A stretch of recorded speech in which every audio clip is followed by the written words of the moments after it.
Hello everyone, I'm going to be talking about Anna Freud, a pioneer in child psychoanalysis and ego psychology. So she was the daughter of Sigmund Freud and Martha Freud, and Sigmund Freud, of course, is often referred to as the founder or the father of psychoanalysis. And growing up, she dealt with a lot of sibling rivalry and also a lot of health issues like tuberculosis. But even though the strict Victorian guidelines of the time were placed on her, she managed to get through it and formally trained as a primary school teacher at the Cottage Lyceum in Vienna. This was by 1923. But before this, she had also volunteered at the Baumgarten's Children's Home during World War I. After her psychoanalytic training with her father, as well as analyst Louis-André Salome, she opened an independent practice in Vienna specializing in child defensive behaviors.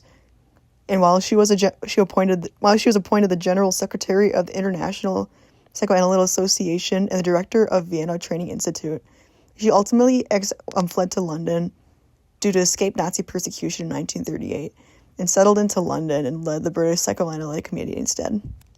Some notable work from this time include her 1936 publication, The Ego and the Mechanisms of Defense, in which she categorized and defined specific ego defense mechanisms, including repression, projection, and reaction formation. Clinically, she introduced observational methods tailored to children, utilizing play settings and toys rather than traditional clinical setups. She also formulated the concept of developmental lines, which outlined predictable stages of child development from early dependency to autonomy. During World War II, she co-founded and managed the Hampstead War Nurseries in London. By the 1950s, Freud established the Hampstead Child Therapy Clinic in London, which served as a center for clinical treatment, research, and training.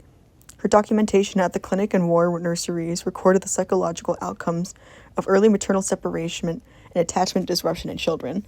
This approach emphasized assessing the child's developmental stages alongside any specific symptoms to shift focus towards evaluating the total personality formation.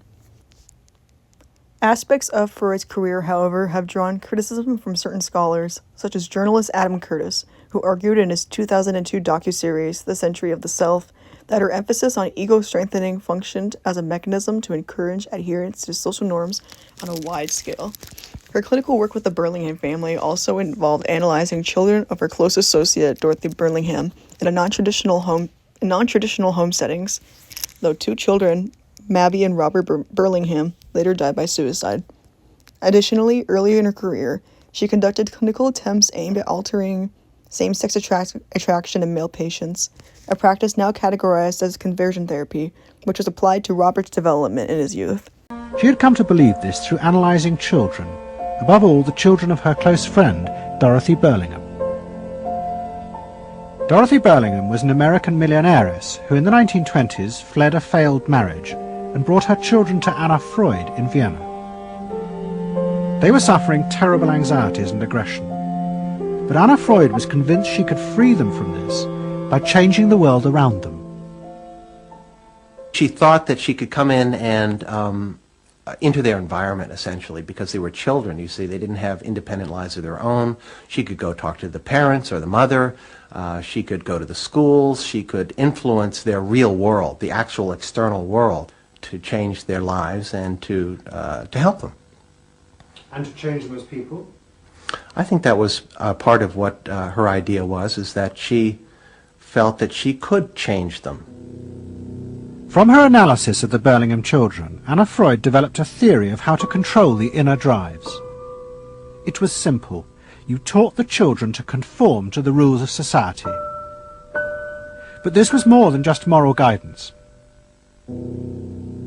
Anna Freud believed that if children like the Burlinghams strictly followed the rules of accepted social conduct, then as they grew up, the conscious part of their mind, what was called the ego, would be greatly strengthened in its struggle to control the unconscious.